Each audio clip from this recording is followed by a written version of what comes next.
بسم اللہ الرحمن الرحیم۔ عزیز طلباء و طالبات، السلام علیکم۔ میں محمد غلام فرید آپ سے مخاطب ہوں۔ عزیز طلباء و طالبات، تابش دہلوی کی غزل کا شعر نمبر 3 آج ہم کریں گے۔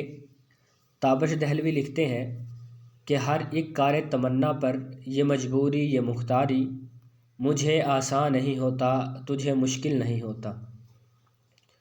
تشریح طلب شعر کے دو اہم نکات ہو سکتے ہیں، دو مفہوم ہو سکتے ہیں اور دو طریقوں سے اس کی تشریح کی جا سکتی ہے۔ پہلے نمبر پہ مفہوم جو ہے، شاعر بیان کرنا چاہتا ہے، اے محبوب، اپنی ہر تمنا کو پانا میرے لیے مشکل ہے، جبکہ تیرے لیے ہر کام ہی آسان ہے۔ عشق مجازی کے حوالے سے اس مفہوم کو پرکھیں گے، اور اگر اسی شعر کو ہم عشق حقیقی کے حوالے سے پرکھیں تو اس کا مفہوم کچھ یوں ہوگا، اے خدا، اپنی ہر خواہشات کی تکمیل کے لیے میں مجبور ہوں اور آسانی سے اپنی تمنا حاصل نہیں کر سکتا، جبکہ رب العالمین تو با اختیار ہے، تیرے لیے سب کچھ آسان ہے۔ دونوں طرح سے تشریح کریں گے، دونوں طرح سے شعر کو سمجھیں گے۔ پہلے مفہوم میں شاعر نے اردو شاعری کا جو روایتی انداز ہے، غزل کا جو روایتی انداز ہے، اس کا مضمون باندھا ہے۔ عشاق جو ہیں میدان عشق میں مجبور ہوتے ہیں۔ محبوب صاحب قدرت ہے، محبوب قدرت رکھتا ہے۔ وہ کیسے قدرت رکھتا ہے؟ شاعر کی خواہش ایک ہی ہے۔ شاعر خواہش کرتا ہے کہ محبوب کا دیدار ہو جائے، محبوب سے ملاقات ہو جائے، اس کو دیکھ لیا جائے تاکہ دل تسکین والا ہو جائے، دل کو سکون مل جائے۔ تو شاعر کی یہ خواہش ہے، جبکہ شاعر کی خواہش اس وقت تک پوری نہیں ہو سکتی جب تک کہ محبوب اس پر رضامند نہ ہو جائے۔ تو اسی لیے شاعر نے محبوب کو صاحب اختیار کہا ہے کہ شاعر محبوب جو ہے وہ اپنا دیدار کروائے، ملاقات کے لیے آئے، وہ اس کی مرضی ہے۔ لیکن شاعر یا عاشق جو ہے وہ بذات خود جو ہے وہ تڑپ رہا ہے محبوب کو دیکھنے کے لیے، اس کے دیدار کے لیے، اس کی ملاقات کے لیے، وصال کے لیے۔ لیکن محبوب جو ہے وہ قطعاً نظر التفات نہیں کرتا شاعر کی طرف، دیکھنے کے لیے آمادہ نہیں ہے، ملنے کے لیے تیار نہیں ہے۔ تو اس لیے شاعر نے محبوب کو صاحب اختیار کہا ہے۔ شاعر کی بھی یہی کیفیت ہے کہ اسے محسوس ہوتا ہے کہ محبوب جو کچھ بھی چاہے کرنے کا اختیار رکھتے ہیں۔ اس کے برعکس جس وقت شاعر اپنی ذات پر نظر ڈالتا ہے تو اسے خود جو ہے اپنا آپ مجبور نظر آتا ہے۔ اس کا کہنا ہے کہ اس کی آرزو بھی اس کے اختیار میں نہیں ہے، وہ اسے پورا کر لے۔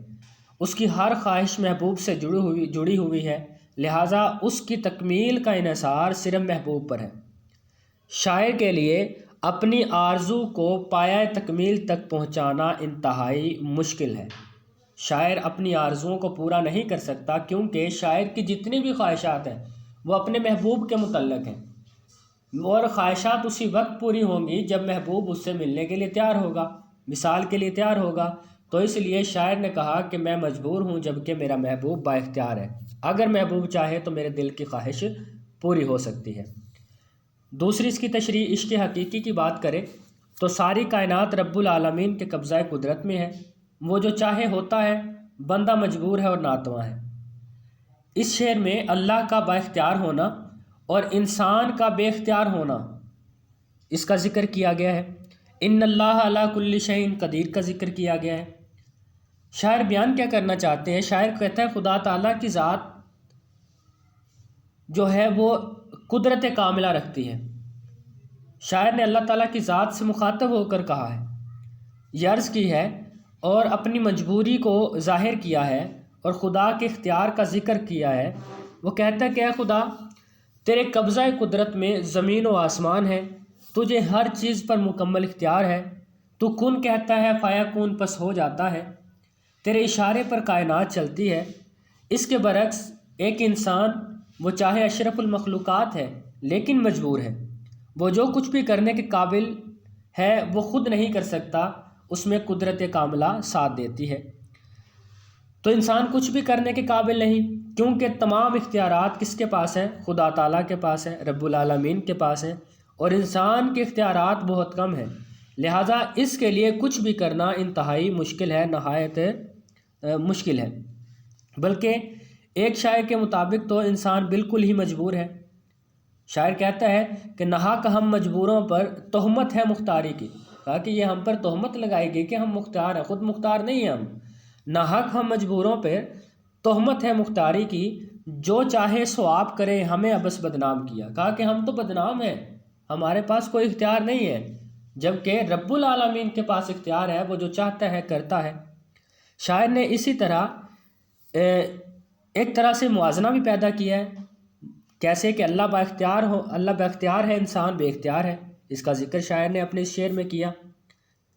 اور شاعر کا طرز بیان اس میں نہایت شاندار ہے، اس نے اپنی مجبوری کو ظاہر کیا ہے، خدا تعالیٰ کی مختاری کو ظاہر کیا ہے، اپنے آپ کو عاجز و نکسار بنایا ہے، خدا تعالیٰ کی بڑائی بیان کی ہے، خدا تعالیٰ کل مختار بنایا ہے، خدا تعالیٰ کا ذکر جو ہے وہ حکم الحاکمین کے طور پر کیا ہے۔ تو اس شعر میں شاعر خدا تعالیٰ کی حمد و ثنا بھی بیان کر رہا ہے۔ تو حوالے کے ساتھ دیکھ لیجئے، شاعر نے لکھا ہے کہ تیرے بس میں ہے سارا جہاں، میرے بس میں کوئی ہے کہاں۔ یہی بات تابش دہلوی کر رہے ہیں کہ سارا جہاں قدرت کاملہ کے اشارے پر چلتا ہے، جبکہ انسان ناتواں ہے، مجبور ہے۔ دوسرا اس شعر میں حوالہ جو ہے قرآن پاک کی آیت سے آئے گا، ان اللہ علی کل شیء قدیر، بے شک اللہ تعالیٰ ہر چیز پر قدرت رکھنے والا ہے، کوئی چیز اس کے قبضہ قدرت سے باہر نہیں ہے، وہ چاہے انسان کی سوچ ہے، انسان کا دل ہے، اس کی خواہشات ہیں، اس کے کام ہیں، وہ جو کچھ بھی کرتا ہے، سانس لے رہا ہے، دنیا میں جیتا ہے، کام کر رہا ہے، وہ تمام اللہ تعالیٰ کے قدرت کے کرشمات ہیں، اللہ تعالیٰ کی قدرت سے نظام چل رہا ہے۔ عزیز طلبہ و طالبات، آج کے لیے ایک شعر، اس شعر کو آپ پڑھیں اور اس کو سمجھیں، سمجھنے کی کوشش کریں، اور